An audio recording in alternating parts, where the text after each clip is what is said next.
Hi, it's Susan here. I'm sorry I've not been on this for quite some time. A lot of stuff has been happening and is still ongoing. I don't really want to go into a huge amount of detail of what's been happening since I've been last on. I've been getting a lot of antisocial behaviour with our neighbours. On the left hand side of the left hand side of me, my neighbours upstairs from us, and neighbours on the right hand side from us, and the neighbours across the road. They're all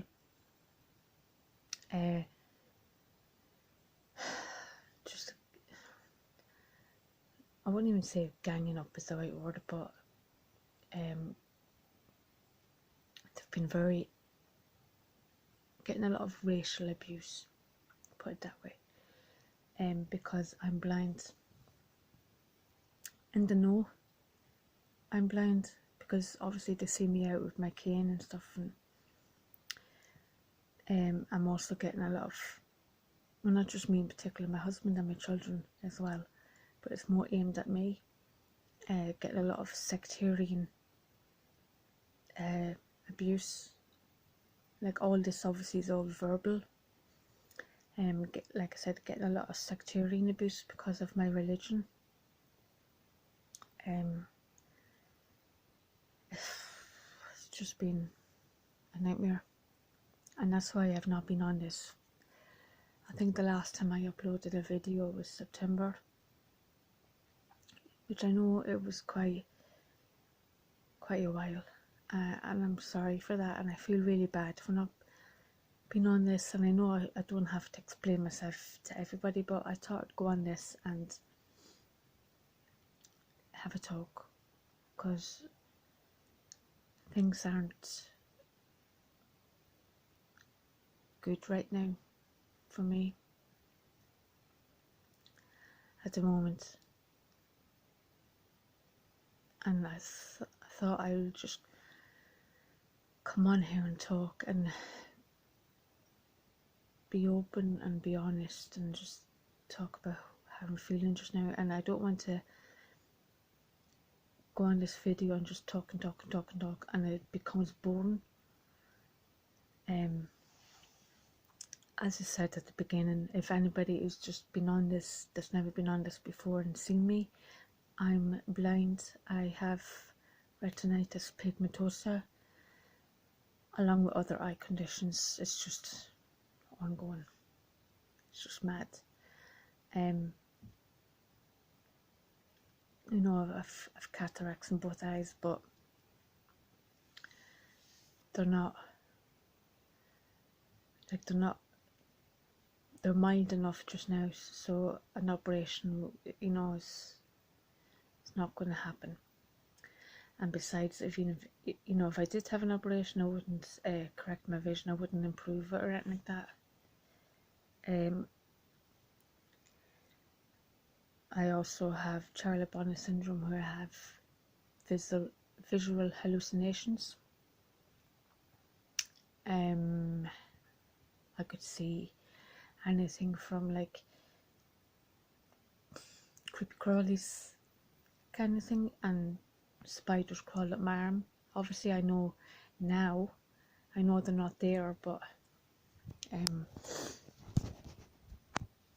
it's just because of my vision loss. It's like my brain is trying to compensate what I've lost.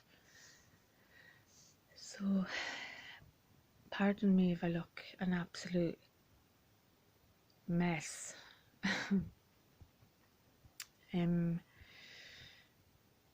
I just don't feel like doing that lately.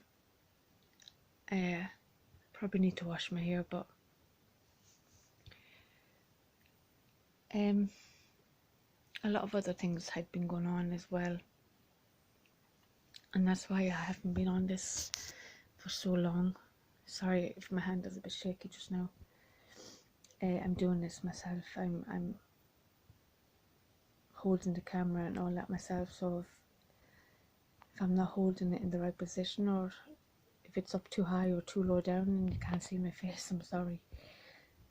Trying the best.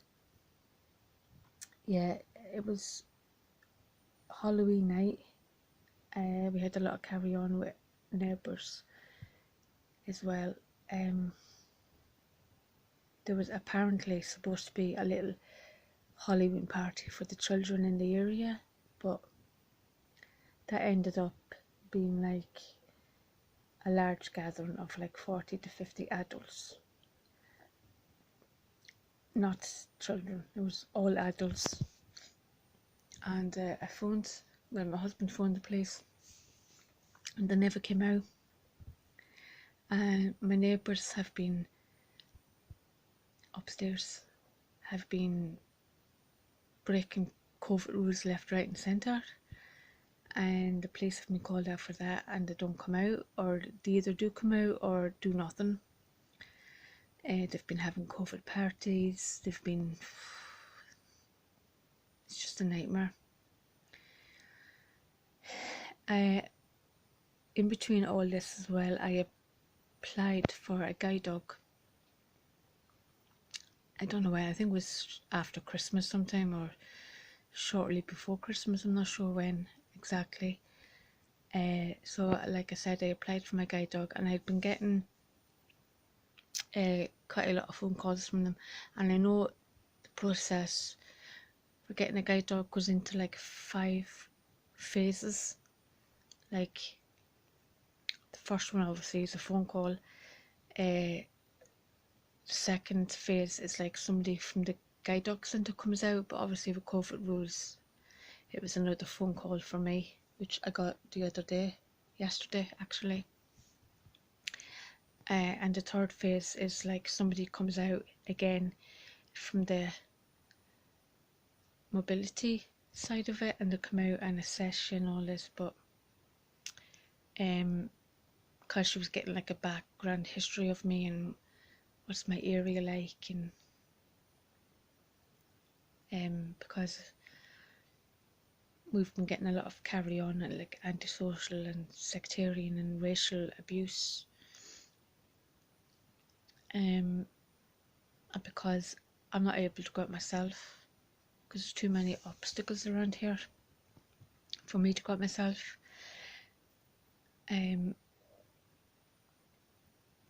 I'm not allowed to have a guide dog, so it's a bit upsetting that. I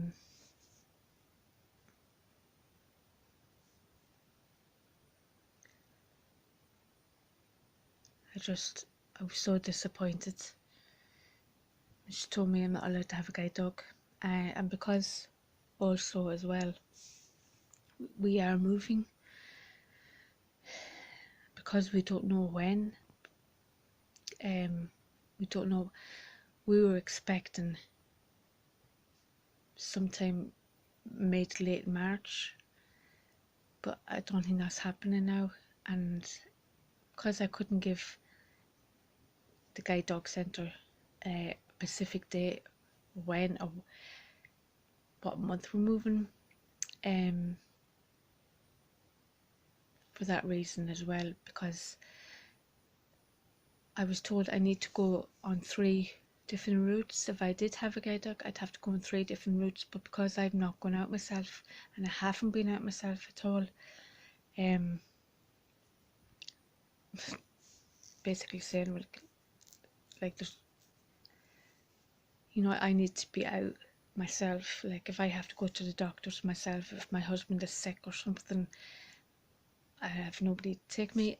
I need to be familiar with all these routes and where to go, and because I'm moving to a new area, a new town and all that, I'm not really familiar with it. So like, and then if I have to take my guide dog out and I'm not familiar with the route, it's deemed as a risk.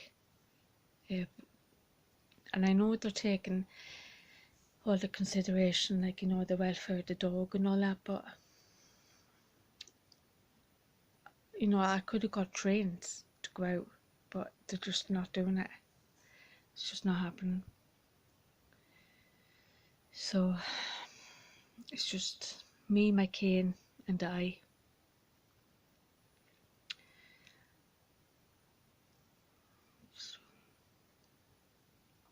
Sometimes I feel resentful that I'm blind, if that makes any sense. I don't know if anybody has felt the same, but I've been like this for 2 years now. I lost my sight in 2 years, 2 years ago, sorry. I was born blind in my left eye, so I had vision in my right eye, and I used all that vision in my right eye. I used that right up until 2 years ago, and just like that, just went. Didn't go straight away, like, you know, gradually deteriorated, but it deteriorated so fast.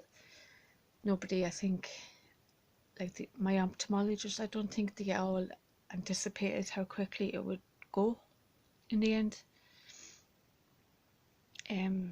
But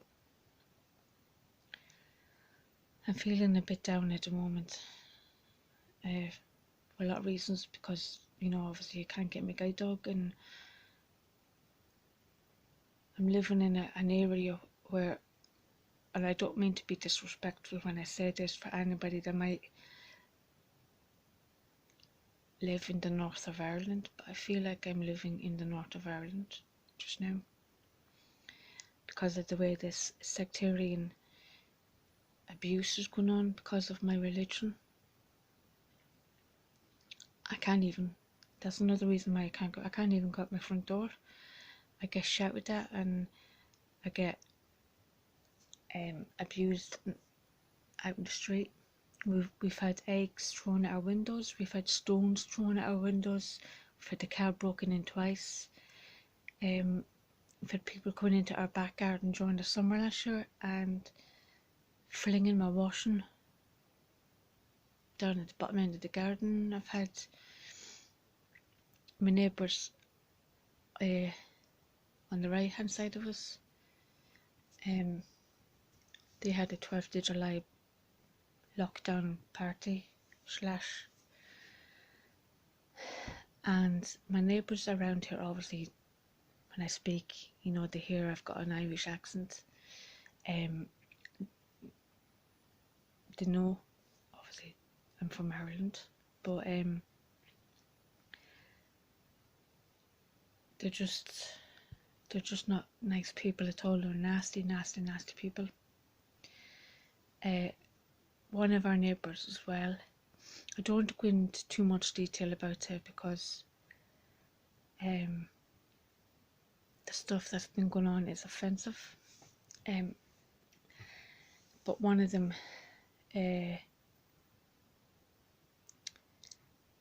put a paramilitary flag through our letterbox and tried to set it alight, but my husband got there before it could happen.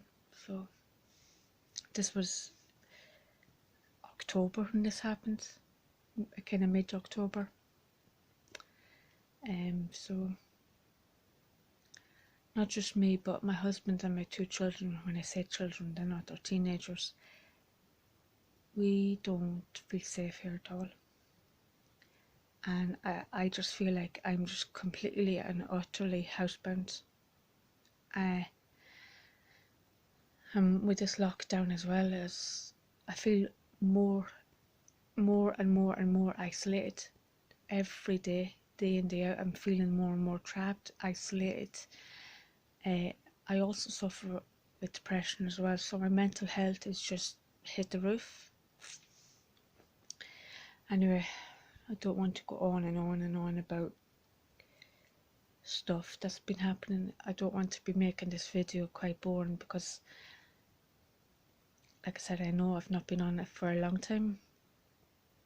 I wasn't taking a break from social media, I just had too much stuff going on. And just still trying to get my head around a lot of things, and especially the news I got yesterday that I'm not getting my guide dog, as I said. I feel,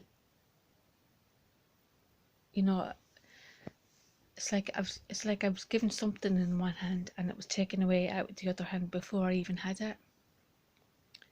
That's what it feels like. But I don't know. Has anybody else had the experience that they've been denied a guide dog?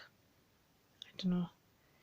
If anybody has, can you comment down below? If you don't want it, it's fine. I'll understand. But I'd like to feel other people's experience if they've been denied a guide dog for some reason or other.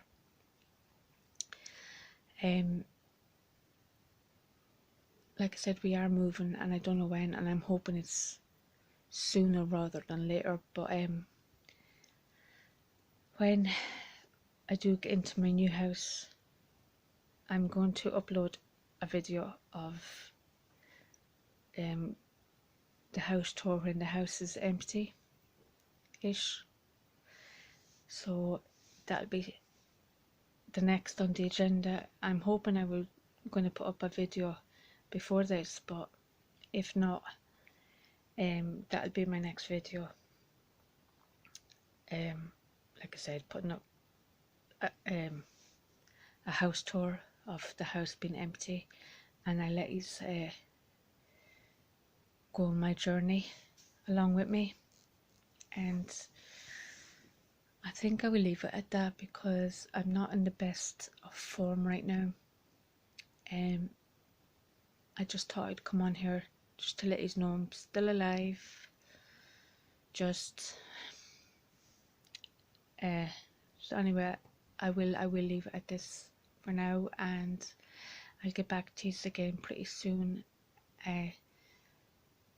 Take care. Right, I'll go and do something I don't know what I'm going to do. Take my mind off something. So yeah, I better go anyway. Take care, guys, and I'll talk to you again soon. Okay, bye. Bye.